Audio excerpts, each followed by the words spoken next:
All right. Welcome, everyone. Thank you so much for joining us tonight. It is great to see all of you. Really excited to be hosting this event tonight to talk about the NDWA Assembly. Um, we would love to know who's here. I see Angela already did a great job kicking off what I was just going to suggest that people go ahead and introduce themselves in the chat. You could share your name and where you're joining from. Thanks so much, everyone, for taking the time to be here tonight. I'm gonna share just a brief agenda and a little bit of information, and then I'm gonna pass it off to all the amazing members of the Hand in Hand delegation who joined us at the assembly. So for tonight, we're gonna start with a little bit of background and context. We'll have some reflections from people who joined the NDWA assembly. We'll share some of our learnings from the event. And then we have some next steps and actions to take, and we'll have plenty of time for questions and to hear what's on everyone else's mind. Um, Starting with a little bit of context and setting about who Hand in Hand is. Um, we are a national network of employers of domestic workers, um, like nannies, house cleaners, and home care workers. And we have regional hubs across the country and support domestic workers through advocacy and implementation of policy that make rights real um, for workers in our homes. We have some goals for tonight. Our goals for tonight are to share what was learned at the assembly, um, as well as to build community with all of you across the country, and also to take some action together and learn what's possible where you live. I think the next slide is our hand in hand slide. I did those a little bit backward, but you already heard about this, that we organize together to win policy change, and we do outreach and education organizationally to make sure that people understand that they have responsibilities if they're employing someone in their home. We're going to move on to talk a little bit about the National Domestic Workers Alliance, um, also known as NDWA. And they're a national organization. We call them our sister organization. And they work to support domestic workers as sort of a central governing body for the domestic worker industry. So NDWA organizes individual workers, and they also bring together worker-led affiliates from across the country at events like the assembly. Um, and these include our very close partners to Hand in Hand, like the Carroll Gardens Association in New York, Matahari in Boston, Casa Latina in Seattle, and the Filipino Workers Center in LA. But also, many other organizations across the country that we don't work as closely with yet.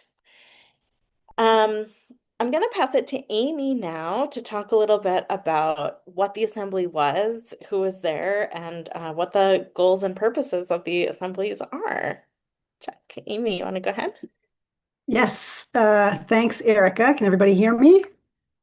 Good, great. It's great to be here, and thank you for the opportunity to speak with all of you about this wonderful opportunity to attend the assembly. I had the good fortune of attending the assembly twice, once in 2020 in Las Vegas, when the theme was Dignity, Unity, and Power. And that was in February of 2020, right before the whole world changed and had lots of impact on domestic workers. And this year's assembly, the theme was We Power Care, and that was in DC. We were in Las Vegas in 2020, and we moved to DC this year. And what is an assembly? I think it's a great opportunity to share space with lots of different supporters of the domestic worker movement, powerful speakers. We get to engage in dynamic workshops, experience moments that spark action, and we build momentum that will carry us forward long after we leave the assembly. So it's really an opportunity. Erica mentioned some of the folks who attend, but really it's a welcoming opportunity for all. And that includes NDWA delegations, We Dream in Black national members, employers, that's us, key partners, affiliate delegations, staff and supporters, NDWA staff, interpreters, funders, childcare providers, special guests, and yes, children. And it was wonderful to have the children at the assembly this year. And the goals of the assembly are to strengthen our alliance, as you can see on the slide, by sharing skills and analysis, democratic governance, and relationship building, to deepen alignment on our strategic priorities and plan for our collective work in the next period and for the long term. And our purpose is really to gather together, shine a light on our cause, support and learn from each other, and know that we are not alone. And I would say, having attended both of these assemblies, that goal was achieved at the assembly this year in DC. So I am happy to pass the speaking along to some women who are going to talk about their experiences at the assembly. I believe it's Donna, Liz, and Claire in that order. Thanks so much, Amy. Yes, hi, I'm Donna. I'm based in Brooklyn, New York, and I've been with Hand in Hand since its founding 15 years ago. And yes, echoing what Amy said, I would agree that the assembly did achieve those goals.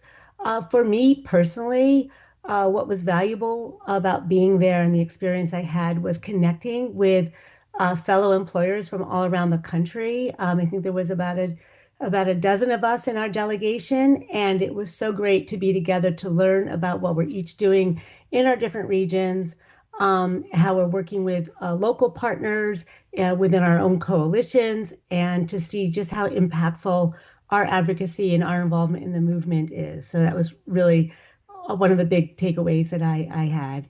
How about you, Liz? Thank you, Donna. You're a veteran, and while Hand in Hand is 15 years old, Hand in Hand is very new to me. But what is not new to me is the world of caregiving. As a young mom, I employed a nanny for 2 years to help take care of my two toddlers. This was a very positive experience, and it allowed me to continue teaching. But there was no hand in hand to help me with the inevitable tough spots of being an employer. 35 years later, when I needed to elevate my work experience or work relationship with my parents' caregiver, and myself, Hand in Hand was there to provide the tools to make a good working relationship with a caregiver even better. Attending the assembly in early April was an experience that fed my curiosity about the world of domestic workers. I can't be certain what lies ahead for me, my family, and my friends, but what I do know is that as a member of Hand in Hand, the community and support they provide, I'll be better equipped to navigate the world of caregiving that lies ahead. It's inevitable. Um, Donna, thank you for being my mentor with these in these early days. And I'd also like to give a special shout out to Misma from Austin, Texas. I had the privilege to participate in a workshop that Misma presented that focused on interviewing for a job. Many of the participants, the domestic workers, shared stories, asked questions, and demonstrated a level of professionalism that I learned more from than I think I was there to depart. I mean, to dispense with. I walked away from that workshop so changed, so enamored with the work that I heard about in that workshop. Erica, thank you for what you do, and back to you because I forget who's next. Thanks, Liz. I think it's time to turn it over to Claire. Yeah, and I had such a great time at the assembly. So it was very valuable for me, partly because I got to be with Liz in the workshop she was just talking about and got to spend a lot of time with her.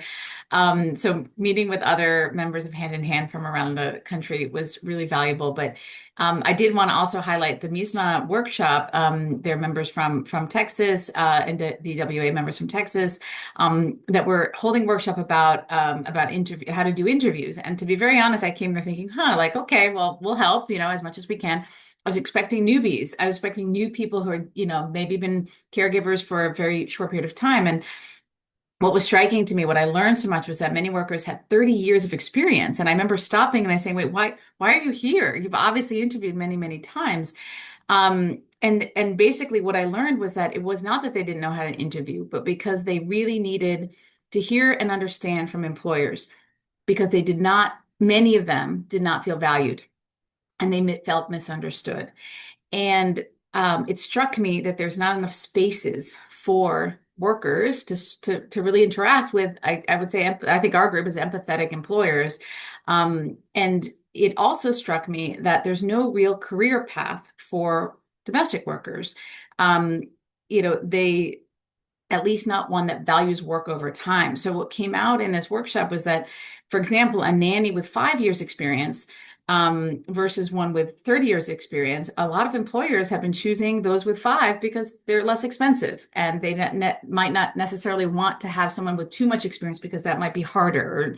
So it just made me, it really struck me how much hand in hand is needed for creating those spaces of dialogue, but also how we can advocate for how do we really support this profession and value those with 30 years, 40 years of experience, because it was amazing what they brought to this workshop. So it was a really amazing experience. So thank you, Hand in Hand, for letting me be there.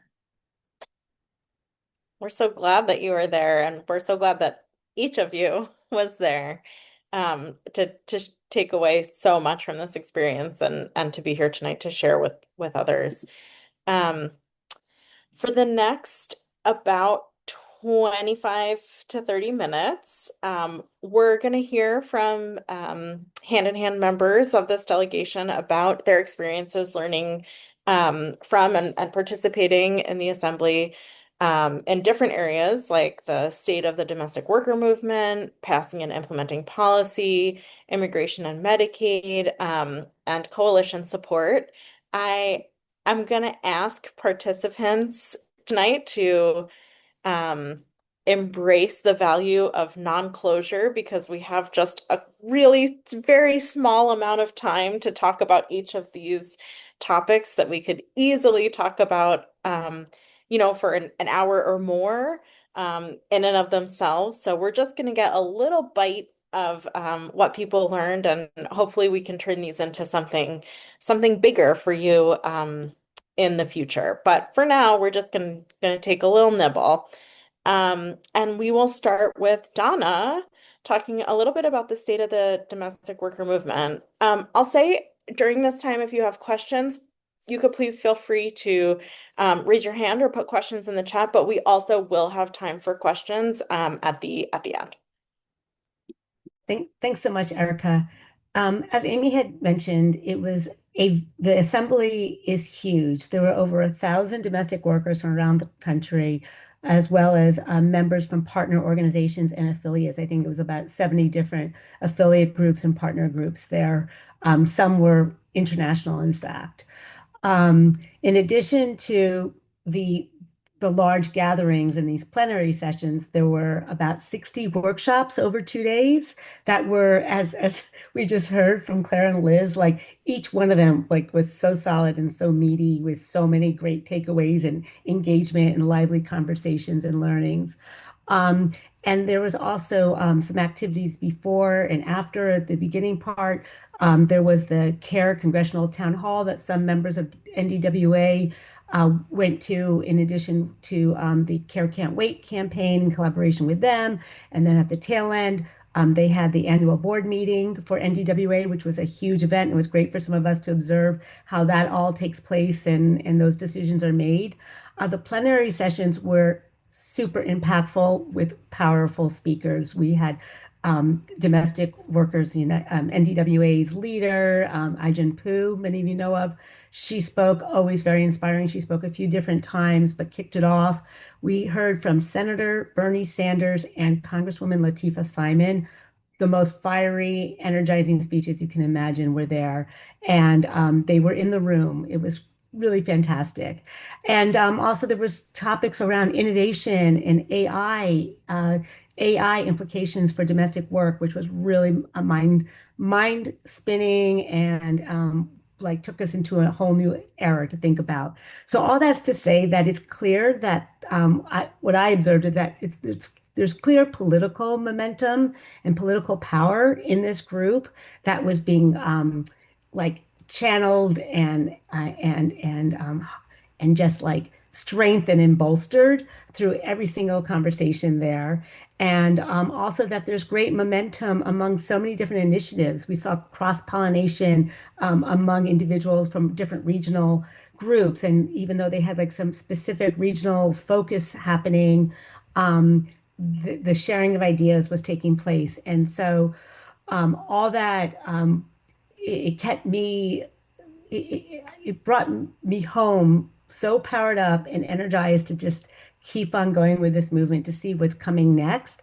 And also the opportunity to connect with NDWA members, to hear about their initiatives, hear about what they're involved with, hear about how their coalitions work, how in different areas, and just like how that translates to what we're doing locally here in New York. It just all of it. I was really you could feel the pride, the joy and the pride and the strength of the worker organizers, that this is definitely a powerful movement, still moving forward. And lastly, I was just going to reiterate what I mentioned before. Hearing from members about how much they appreciated employers being there, how much they valued our input, as we just heard from Claire as well, like in Liz about in that one workshop alone. That's true for the workshop that I participated in. We held four workshops hand in hand. We were involved with four workshops, I should say. And I know the one that I took part in around how employers can be supportive of vulnerable immigrant workers. People just walked up and just acknowledged how valuable that input was. So, um, without having like the hard stats and facts, I would just say anecdotally what I felt was a lot of political power and great momentum. And so, Elena, I'm going to pass it on to you to talk some more about some of the policies that have passed. Thank you so much, Donna. Good evening, everybody. So I was at the assembly. It was so exciting, and I'm just going to share a little bit about policies and legislation, how we shared among everybody. So over the past 15 years, right, organizers, workers, employers have worked together to fight at the local level, the state level, federal level, and there have been a lot of successes. New York State was the first state to adopt a domestic workers' bill of rights. And at the assembly, it was really great to meet hand-in-hand volunteers who were involved since the beginning. And Rhode Island is the most recent state to adopt one. But we didn't meet anyone from Rhode Island there. Uh, but since 2010, so 12 states, two cities, and DC have all passed domestic workers' bill of rights. Where I live in Washington, D.C. And we, in 2022, the Washington, D.C. made history, passed a domestic workers' bill of rights, the first one in the South, right? And it was very exciting. My experience as part of it was visiting district council members' offices with always alongside domestic workers and other organizers and other employers, including Claire, who's on the call tonight, um, and a lot of writing and talking and advocating over years. And then now, since it's been passed, continuing to advocate for continued funding and oversight. And that's something that's ongoing, including all the education that Paola leads here in DC. So at the assembly, something I realized was that as time has gone on since 2010, when the first Bill of Rights was passed in New York, the policies have become more and more comprehensive. And so like the newer policies such as DC's relatively new, there's a mandate for a written contract between workers and employers, ensuring like pay and time off, everything's written down for both the employer and the employee. Um, so at the assembly, Hand in Hand Volunteers, we led a breakout session to discuss our roles in advocating for bills of rights across the country. And this session was packed. It was included a ton of workers, employers, organizers. And we shared about the different campaigns. I shared about DC, other people shared about New York and Connecticut and Massachusetts. And um, when we just shared different details, different successes, lessons. And we heard from domestic workers who, in their own states, had advocated for bills of rights, and they made the key point how having employers advocate alongside the workers has been really helpful and successful in countering kind of this basic assumption that sometimes legislators have, which is that domestic workers and domestic employers are at odds. But hand in hand, by being so present in all this advocating, has made it very clear that no, we're on the same side, and we all want better protections for workers and everything that's included in the Bills of Rights. Um, and so for me, it was just really exciting to meet so many people at the assembly, connect across different organizations and different states and share about this, and also to be, reminded, obviously, of the amazing power and organizing that workers are doing, and the very important role that employers do play in getting this legislation passed and continuing to get it funded and implemented correctly. And actually, this is a great segue because now I'm going to pass it up. I don't see Jessica on here. It's me. I'm going to pass it back to Erica, because she's going to talk about the implementation of policies. Yeah, Jessica was sorry that she can't join tonight. She's at another conference in Santa Fe. Um, so I'm going to take her place and talk a little bit about implementation of policies and how employers support those policies and can make rights real for domestic workers in their homes. So we know that when we hire a domestic worker, when we bring someone into our home to work, there's a power imbalance and that we have a responsibility for thinking about that. So along with making sure our homes are safe and ethical workplaces, it's also on us to make sure that legal rights are real in our homes. So that means knowing the rights of domestic workers. That's the responsibility of the employer. And there's a little different in all different places. So figuring out what those are is really critical, and supporting the employers in our lives and our networks to know and implement those policies is, I think, one of the really valuable parts of being a member of Hand in Hand. We get to, as organizers, support our members to make sure that they're really good ambassadors to other employers in their lives.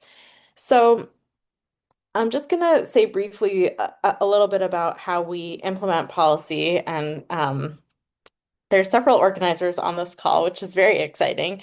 But what we do is we talk to employers of domestic workers like all of you, and then we try to figure out like where are there concentrations of domestic employers and how can we do our best to make sure that people have the resources that they need to make their homes those safe, ethical, and legal workplaces. What are the kinds of conversations that employers are yearning to have with us, and how are we really thinking about the stories that employers are sharing with us, and thinking about how we can support them to make sure that they're implementing the policies that we all worked so hard to pass. And the policies are different, as you heard. Some of them are those comprehensive written contracts, like in Washington, D.C. and New Jersey. In other places, we worked really hard to pass things like a domestic worker standards board, um, which is something that allows workers and employers and allies and legislators sometimes to like come together all in one place and talk about how could we improve the law right from where it is. So um, there's lots of different ways that we make rights real for domestic workers. I think something I actually personally was not at the assembly, but something that I heard is that the ways that implementation is working is also different in different places. So the opportunity to hear what's effective is really valuable for employers who are making rights real in different places for different types of workers. So having that opportunity to sort of cross-pollinate and hear from one another has been very valuable when we're in person together. Um, I'm gonna maybe I'll just say one more thing.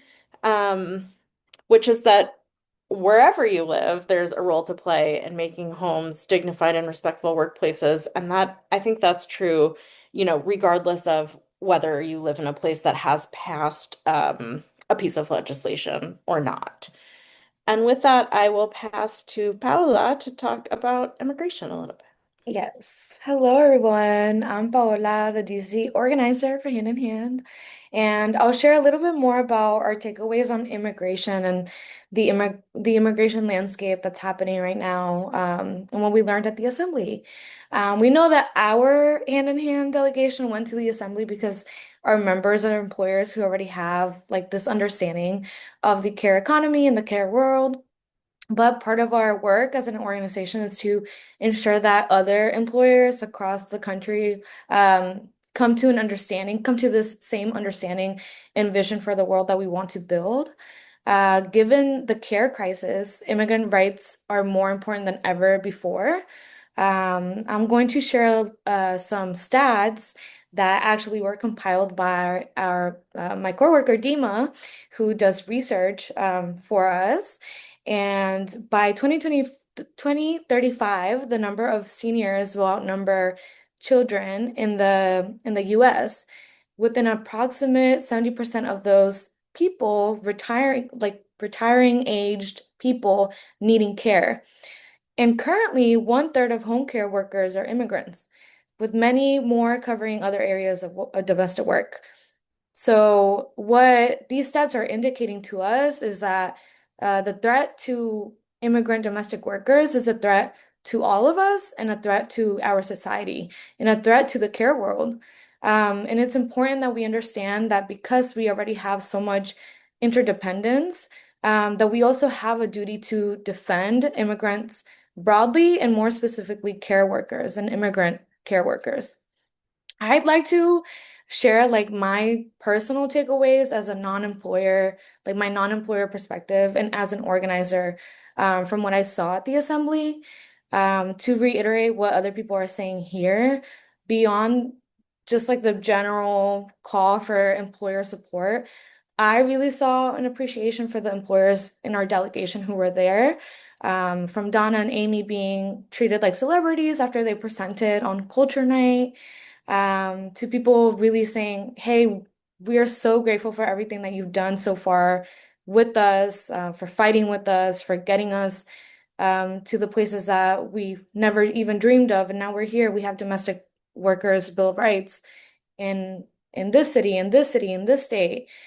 And I also saw a flip side of that, right? I saw people in places like Texas where there's no hand-in-hand presence and a lot of domestic worker abuse and exploitation, some of which are being trafficked, saying, we really need you here. So my big takeaway from this was that this is like a really worthwhile cause to join and that you'll get to meet folks like yourselves, people who are in the same boat as other employers, as people coordinating care for their loved ones, and as people who really care to make sure that we get to that world that we all know is possible. And really the hand in hand is doing something new. And I get this all the time. People tell me all the time that this is like, whoa, this is such a new thing. But also it's really radical work. We're true accomplices to the immigrant rights movement, not only by being fair employers, but by recognizing the need to defend all immigrants. So those are my takeaways from the assembly, and I was so happy to be there and so happy to meet employers like Donna, Amy, Liz, and others, and Casey, and others who have been a part of Hand in Hand from a very, very long time since its founding to, very recent. And I think there's a place for every employer who would like to be with us here. So I'll pass it on to Amy to talk about coalition work. Thanks, Paula. You were a great leader amongst us. So thank you for your support. Yeah, so I'm going to talk a little bit about coalitions, and I'm going to try to maybe even expand the definition a little bit, but I'll give you some examples just around the way that coalitions can work in this work. So I'm from Massachusetts, and so we're not one of the hubs of Hand in Hand, but we have stuff going on here. We're keeping it going on here. And so one of the ways that's happening is we are part of the Massachusetts Coalition of Domestic Workers.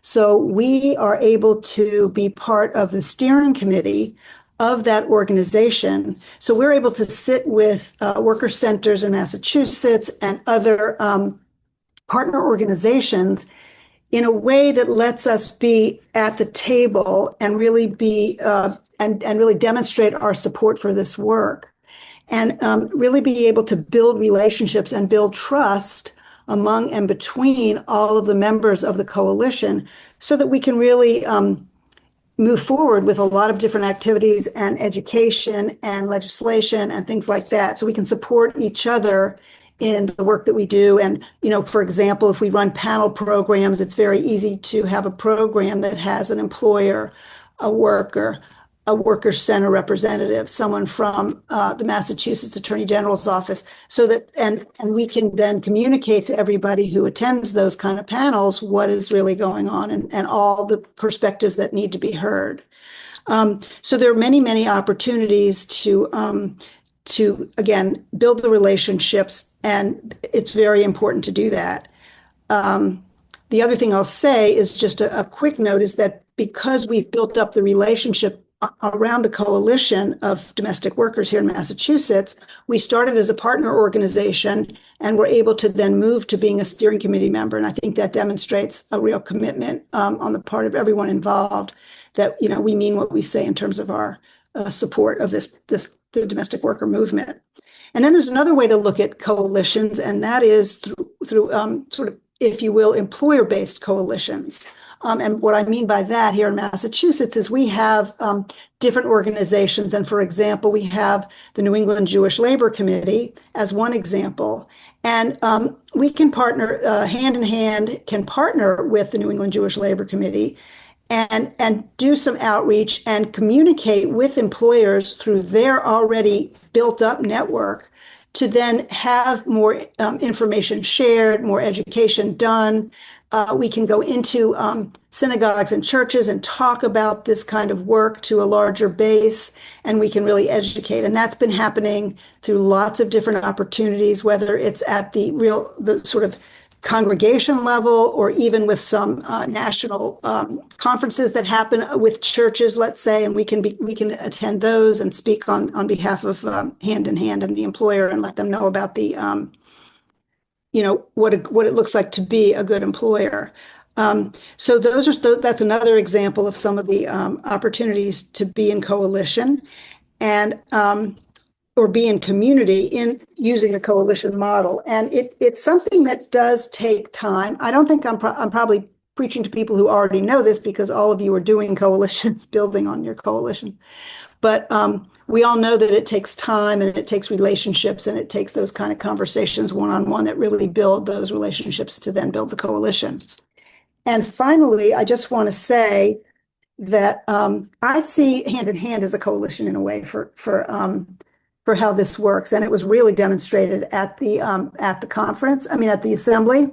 And so I just wanted to say personally that because of that feeling, I had the opportunity to connect with my Hand in Hand compatriots in a setting where I also had the opportunity to be surrounded by a community of domestic worker leaders and other supportive community members. And it was extremely energizing. And I could feel myself not only recommitting to this work, but also looking for new ways to build capacity, take action, and make change to support domestic workers. I think together with others, and that's what coalitions are about, you can learn about what it means to be engaged and part of a community of love and caring, where amidst the darkness we see around us, there is light and fun and joy, and the power was very palpable at the assembly. So I want to thank you all for that. And then in just thinking about your own situations and building all kinds of different coalitions, um, anything from, let's say, disability justice and aging independently, lots of organizations, lots of ways to connect. So keep that going.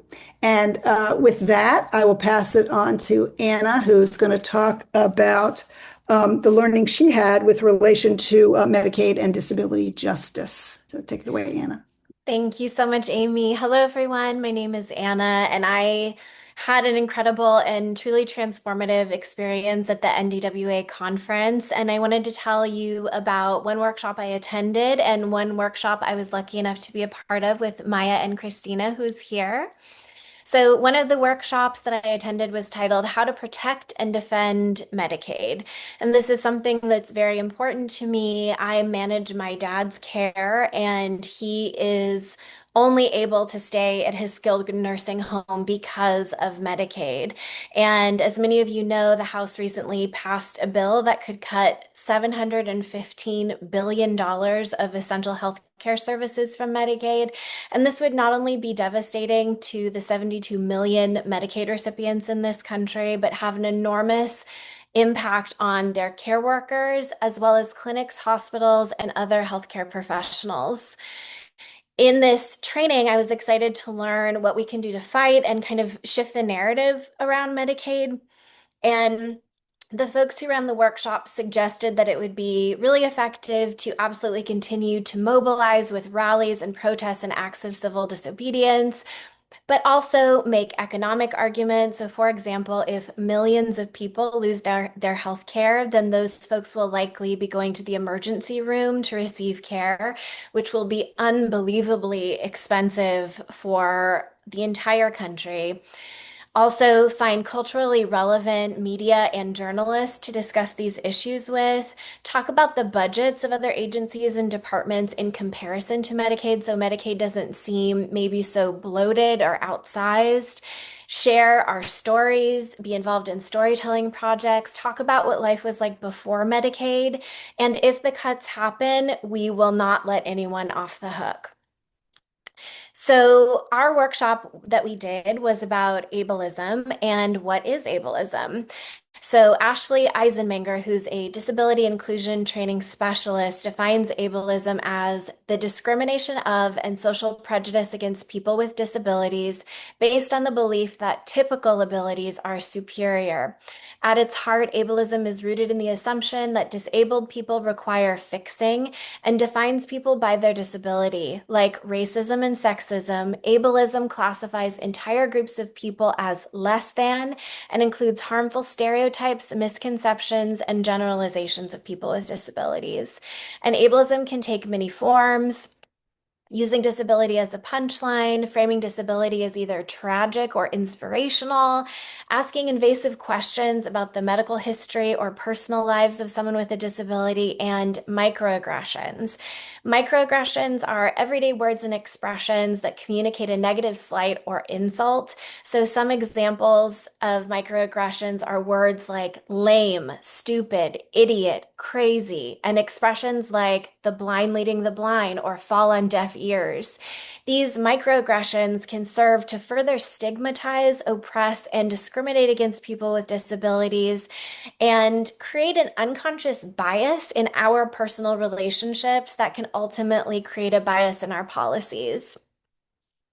One topic that we discussed was how ableism shows up in care work. And some examples of this were talking to a person with a disability like they're a child, talking about them instead of directly to them or speaking for them, disregarding someone's personal preferences by making assumptions, doing things without asking, ignoring personal boundaries, and dismissing or ignoring preferred communication styles and needs, or implying that these needs are invalid forms of communication. We also talked about how we can recognize and avoid ableism outside of care work, and some suggestions are believe people when they disclose a disability, listen to people when they request an accommodation, don't speak on behalf of someone with a disability unless they explicitly ask you to, never touch a disabled person or their mobility equipment without their consent. Remember that disabled people have apparent and non-apparent disabilities. So a non-apparent disability is a disability we might not be able to see when we first see someone. Consider the needs of disabled attendees in event planning. There's so much more information about ableism and disability justice online, including on Hand in Hand's website, and I encourage everybody to take a look. And thank you so much, and back to Erica. Thanks, Anna, and thank you everyone for sharing about your experiences and takeaways from the assembly. Um, I do want to give folks a couple of minutes. I know there's a few people who were at the assembly but didn't have a chance to speak yet. So if anybody wants to share, or if there's any questions or things that other folks want to bring up, now is a great time. We have about 4 or 5 minutes, um, and would love to hear from folks if people want to share. Any questions coming up for people? Kirk, I have a quick one. You showed the map that outlined the states that have domestic worker Bill of Rights. What about the federal level? Yeah, great question. So we have, as Ilana talked about, 12 states, 2 cities in Washington, D.C. that have policies in place. We have introduced a National Domestic Worker Bill of Rights. We have done that 2 times so far. Unfortunately, those bills have not moved very far. However, we did have a hearing in a subcommittee, I want to say in 2022. I think it was in 2022, and a hand-in-hand member did testify before Congress on that in that subcommittee hearing. I think the assessment right now is that we're not going to win a National Domestic Workers Bill of Rights in this Congress, so it's more strategic for us to move forward with local bills of rights at the local, municipal and state level. Um, but that when the opportunity arises, we're sort of prepared to move something like that forward again. Couldn't agree more. Thanks. All right. Well, I think with that, I have just a few more things to say and then we'll close. As you heard, this year is Hand in Hand's 15th anniversary. We've been around for 15 years, very exciting. Um, since the very first Domestic Worker Bill of Rights in New York State, Hand in Hand has been there, has shown up alongside workers to advocate and educate about policies. And we're really thrilled to have been part of this work for 15 years. And we really want to invite everyone to join us for the next 15. So if you're not already a member of Hand in Hand, we invite you to join Hand in Hand as a member, and we'll drop the link in the chat to join. But also, there's lots to do wherever you live. Um, we would love to follow up and talk with you. Um, but right now, something that we have for you to do is to download these amazing posters that we created that you can hang in your window to support immigrant domestic workers. Um, and I think Paolo will put that link in the chat as well.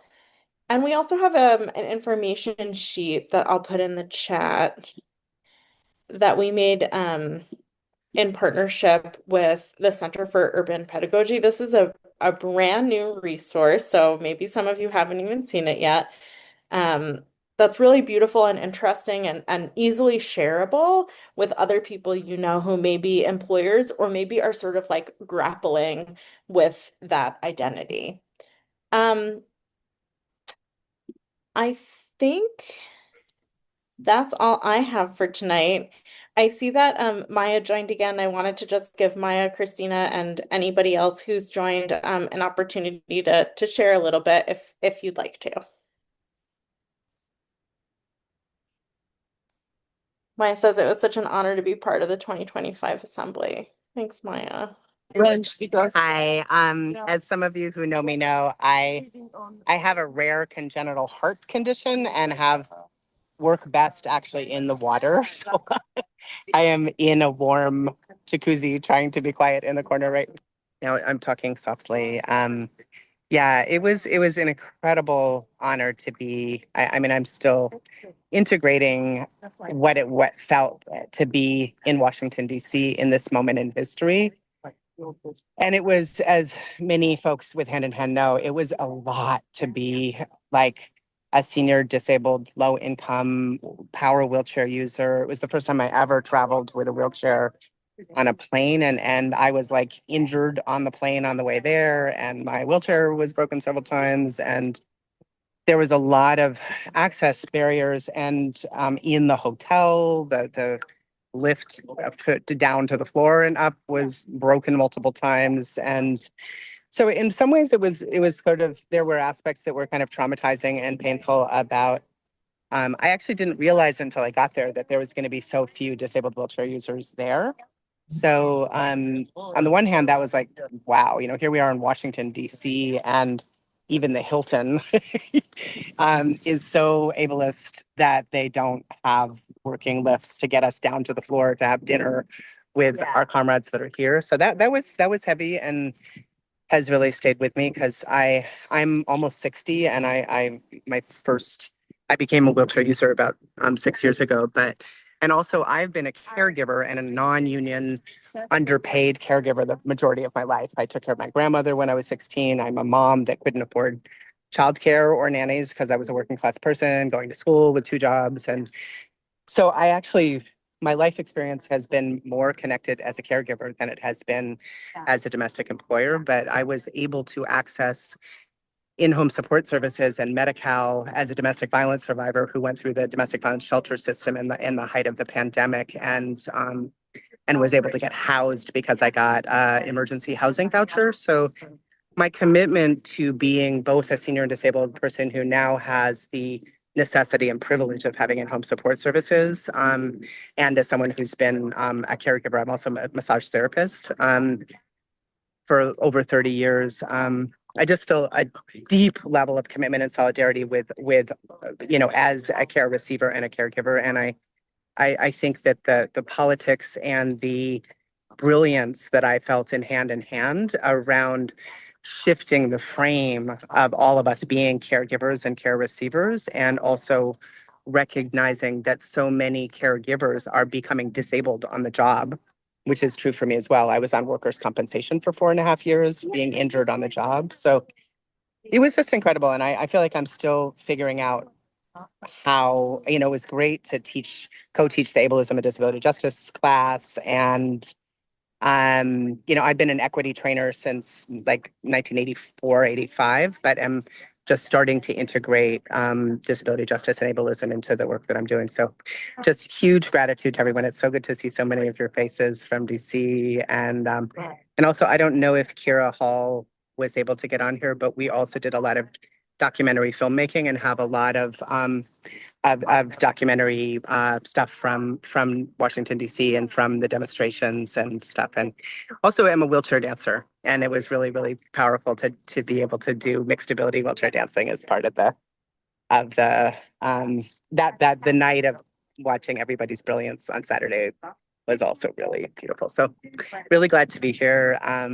Yeah, and I guess that's it. Check. Thanks, Maya. Glad you could join and share a little bit. Sure. Well, that's what I have. I mean, I don't know. I think Maya did a pretty good job summing it up. Any last words that anybody wants to share?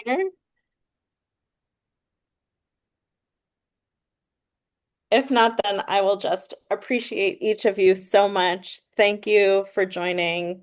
Thanks for being here tonight. Thanks to those of you who made it to the assembly. And we look really forward to seeing you again very soon. Good night, everyone. Good night. Thank you all. Great to see you. Have a wonderful night.